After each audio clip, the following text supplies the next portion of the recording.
Now,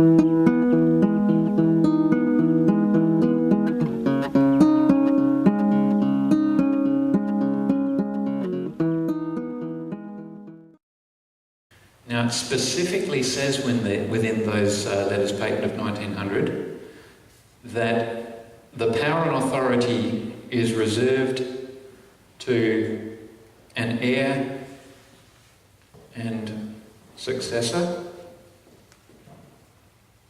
in full accordance with the power and authority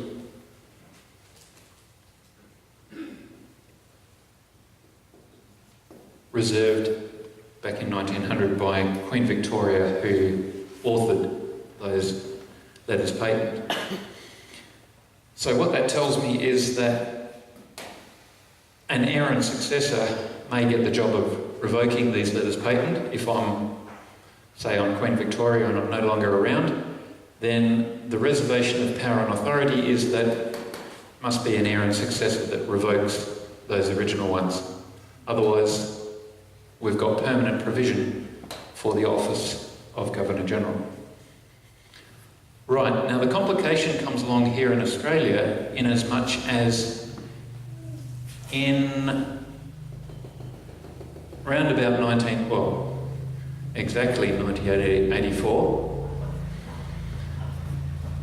we see the appearance of another set of letters patent.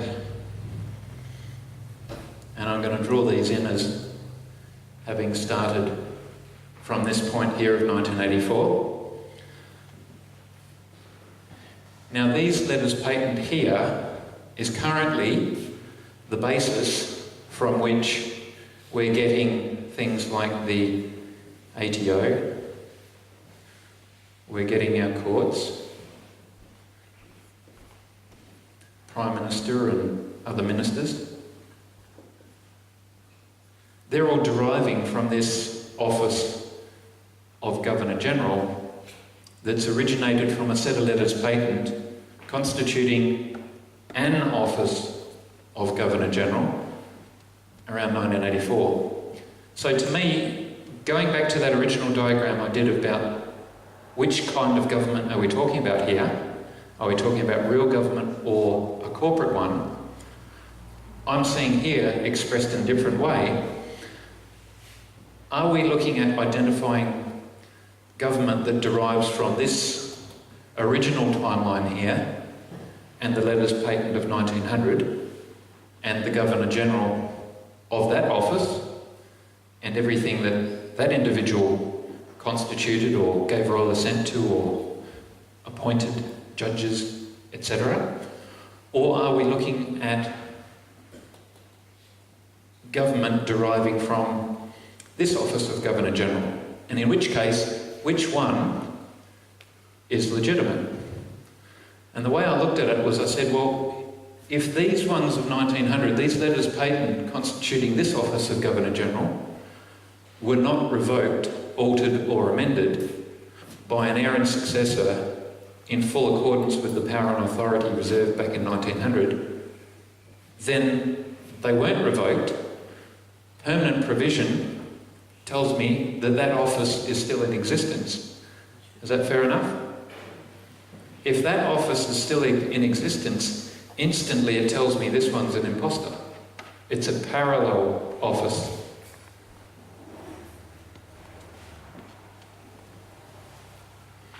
So what I wanted to know was, were these original letters patent of 1900 revoked in accordance with the power and authority reserved? Now, what tends to be given to me as an answer is people just point at these letters patent of 1984 and sort of leave you to make up your own mind. Now, to me, we can either take the presumption that yes, these did do the job, or we can dig a little deeper and we can ask more specifically, okay, you say we revoked letters patent of 1900, but did you do it in accordance with the power and authority reserved back in 1900? Please answer me that qualification. Please show me the evidence that it fulfilled the requirements specified by Queen Victoria back in 1900. If you can't do that, we'll go back to this aspect of permanent provision for that office, and it's still in existence. So that one question is stumping a lot of folk in today's government. Now, another thing I'll explore just briefly is the wording in these letters patent of 1984 says, we revoke the letters patent of 1900 as amended.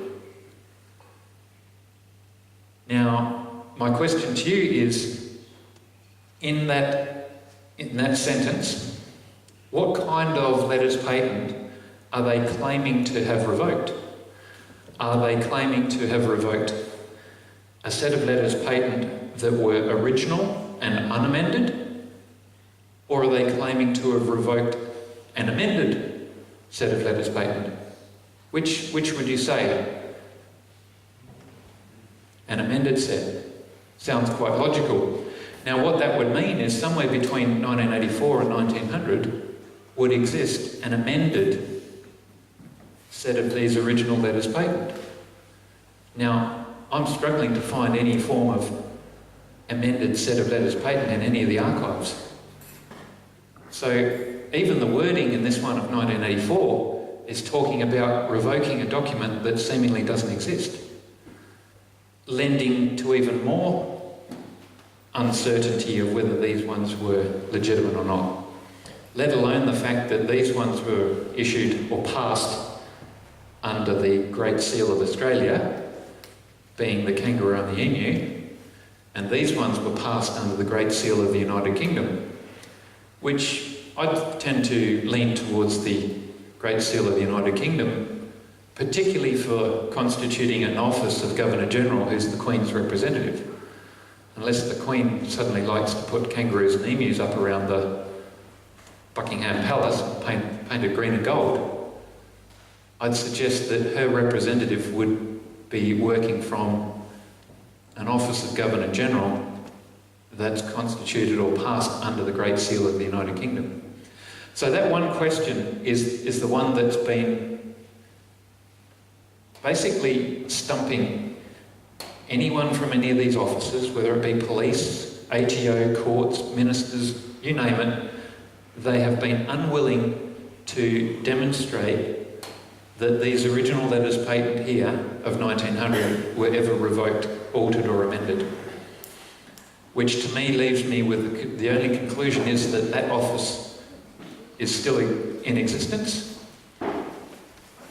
The problem being is that we've got this parallel office, and that's where all of the current departments and forms of government are coming from.